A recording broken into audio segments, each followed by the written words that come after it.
Assalamualaikum warahmatullahi wabarakatuh. Halo, Perkenalkan, nama saya Jessica Amanda Bintang, NIM 128188003. saya Ajeng, NIM 128-18014. Nama saya Dian Reza Sagita, NIM 128-18024. Saya Meliana Auranda Boru Siregar, NIM 128-18029. Saya Rebecca Trixiantriana, NIM 128-18041. Dari kelompok 17.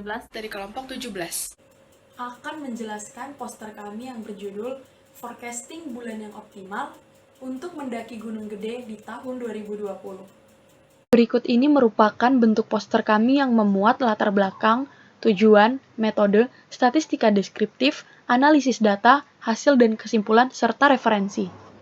Latar belakang memilih judul Forecasting Bulan yang Optimal untuk mendaki Gunung Gede di tahun 2020 adalah, seperti yang kita ketahui, Indonesia yang terletak di jalur cincin api menjadi salah satu negara yang memiliki gunung terbanyak di dunia.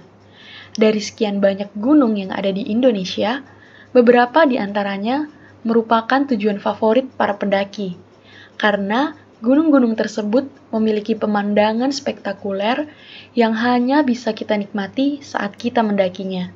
Salah satunya adalah Gunung Gede. Lokasi Gunung Gede bertempat di puncak Bogor, di mana Bogor memiliki julukan Kota Hujan. Sehingga diperlukan prediksi curah hujan di sekitar Gunung Gede agar para pendaki dapat melaksanakan pendakian dengan aman, nyaman, serta bisa melihat pemandangan yang indah tanpa terhalangi oleh hujan. Tujuan dari forecasting data ini yang pertama adalah menentukan nilai curah hujan untuk 1 tahun ke depan di sekitar Gunung Gede. Yang kedua, menentukan bulan yang optimal untuk mendaki Gunung Gede pada tahun 2020. Metode yang kami gunakan adalah analisis deret waktu.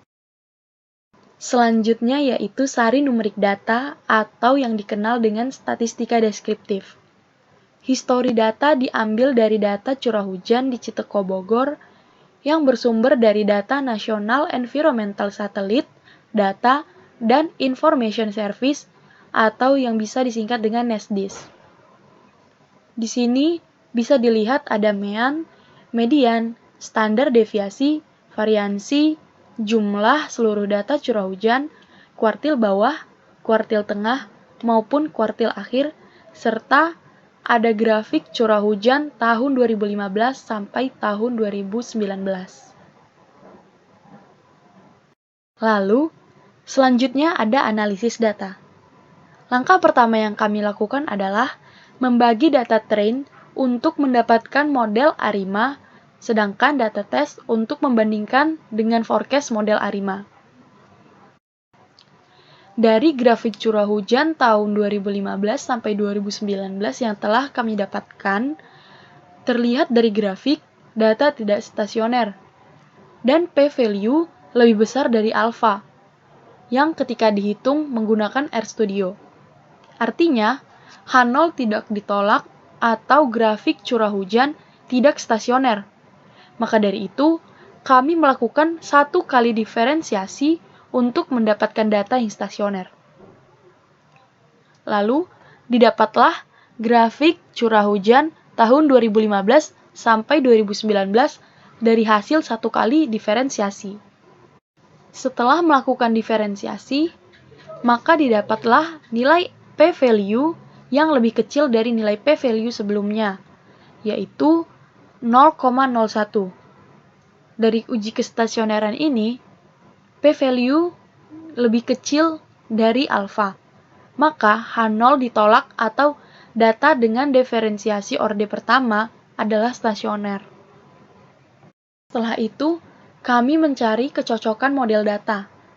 Maka didapatlah yang pertama ada grafik ACF asli, lalu grafik PACF asli, setelah itu ada grafik ACF diferensiasi, dan yang terakhir ada grafik PACF diferensiasi. Di dalam poster ini, kami menampilkan grafik ACF diferensiasi dan grafik PACF diferensiasi. Dari grafik ACF diferensiasi, data terpotong di leg pertama. Dan di grafik PACF diferensiasi, data juga terpotong di leg pertama. Lalu, kami menyimpulkan model yang memungkinkan adalah ARIMA 111. Lalu, kami memasukkan ke codingan data dengan membuat 3 model. Yang pertama ada ARIMA 111, ARI 11, dan IMA 11. Setelah di-run, kami menemukan model yang cocok, yaitu dengan nilai AIC terkecil dan memiliki p-value lebih besar dari alpha, yaitu ARIMA 111. Dengan p-value 0,4058 lebih besar dari alpha dan AIC 728,07. Berikut ini merupakan grafik perbandingan data observasi dengan hasil model ARIMA 111. Setelah itu, jika dibandingkan nilai forecast dengan data tes terdapat selisih yang cukup besar. Namun, model masih dapat digunakan. Bisa dilihat sebagai berikut.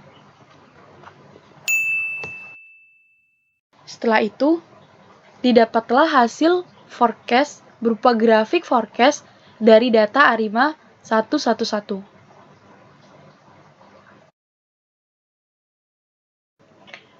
Berikutnya ada hasil dan kesimpulan. Berdasarkan data yang telah dianalisis, didapatkan prediksi curah hujan di tahun 2020 yaitu sebagai berikut. Mulai dari Januari 2020 hingga Desember 2020, terdapat curah hujan sebagai berikut. Data curah hujan terlihat hampir seragam. Hal ini dikarenakan Kota Bogor yang kita kenal dijuluki dengan kota hujan, memiliki tingkat curah hujan yang tinggi di setiap bulannya. Dan berdasarkan prediksi curah hujan di sekitar Gunung Gede pada tahun 2020, dapat disimpulkan bulan yang optimal untuk mendaki Gunung Gede adalah bulan dengan tingkat curah hujan yang rendah, yaitu pada bulan Januari. Referensi yang kami gunakan bisa dilihat sebagai berikut.